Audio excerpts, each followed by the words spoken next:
Hi children, welcome to Geography class. Chapter 3, Our Changing Earth.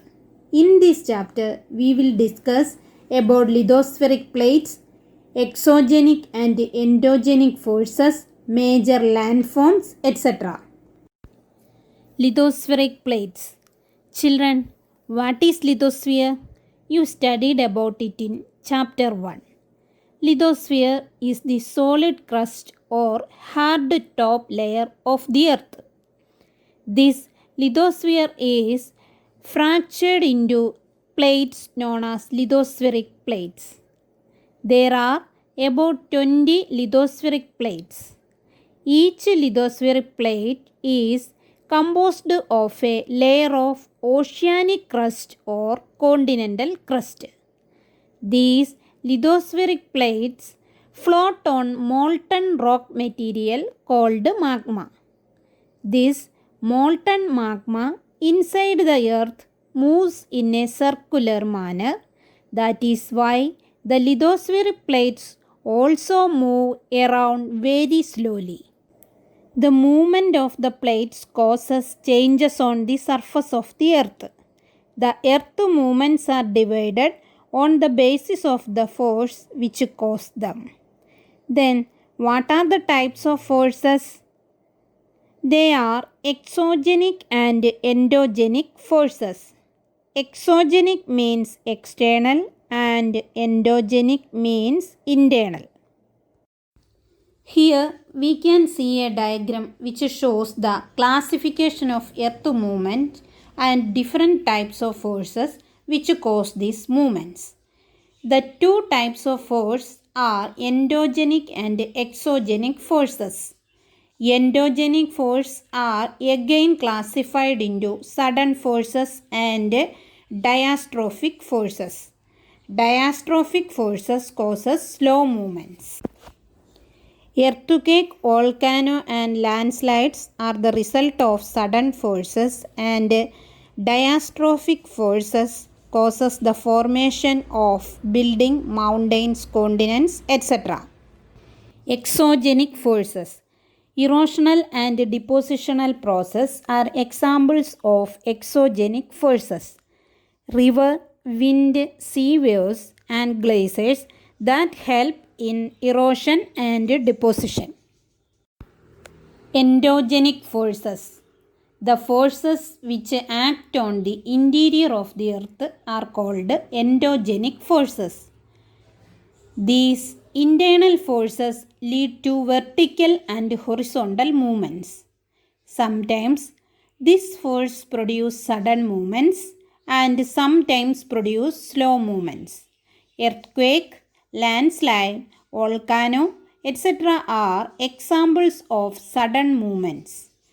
Diastrophic forces result slow movements, and this causes the formation of continents, mountains, etc.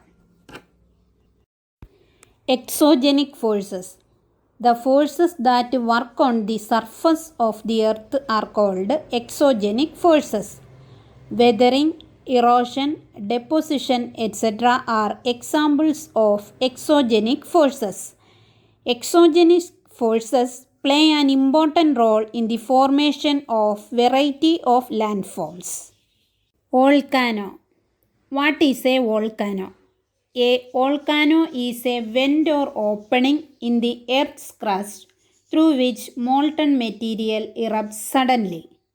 It is formed when hot molten rock, ash and gases escape from an opening in Earth's surface. When volcano erupts, it spills lava that flows downslope. Volcanoes are usually cone-shaped mountains or hills. They have a bowl-shaped basin at the top of the volcano known as a crater. When magma reaches the surface, it is known as lava.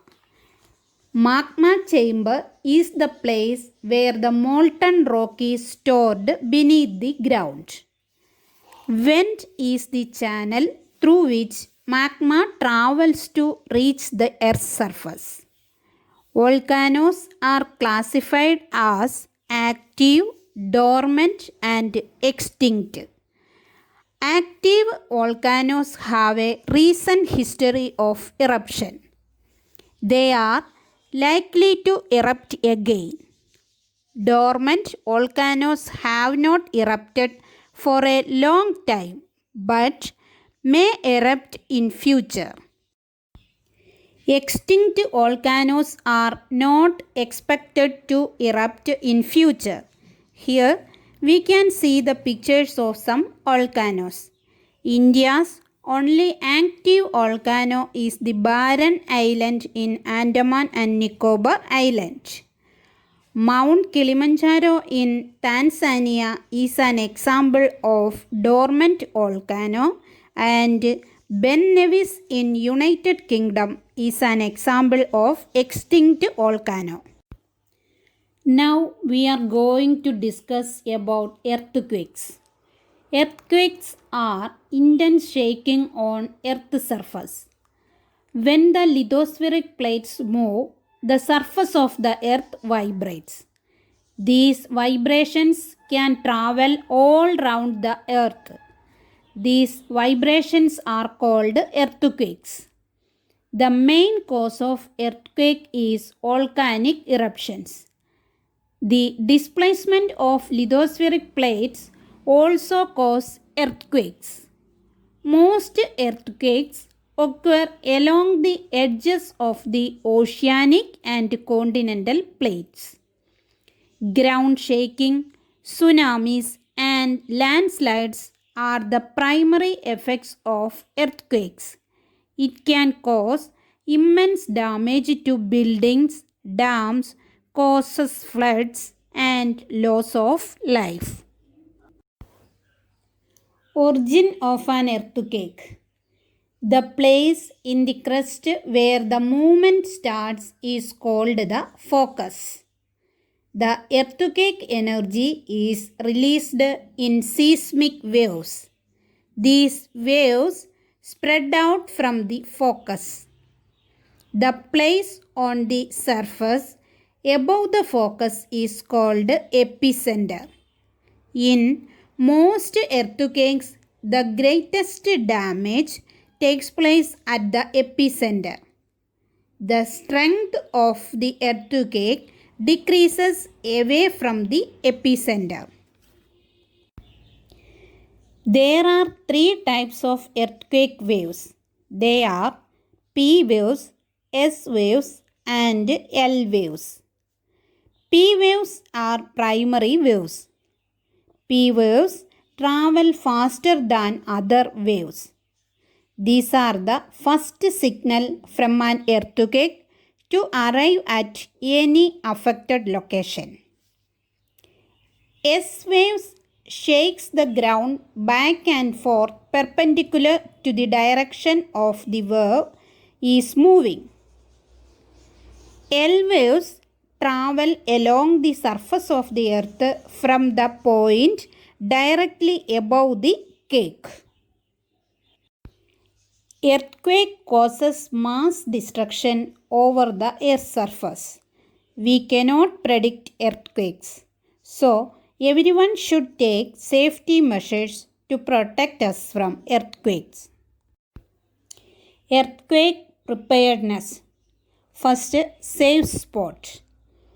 During an earthquake, we should take shelter under a kitchen counter, table, or desk. We should stand against an inside corner or wall. Second, stay away from. We should stay away from fireplaces, chimneys, picture frames, etc. Third, be prepared. Spread awareness amongst friends and family members. Some of the common earthquake predictions adopted locally by the people include studying of animals' behavior like fishes get agitated, snakes come out of the surface, etc. Earthquakes can be measured by an instrument called seismograph. Richter scale is used to compare the size of earthquakes. If the intensity of an earthquake is 7, it is very strong, and if it is 2 or less, it can be felt only a little. Now it's time to wind up the class. Thank you.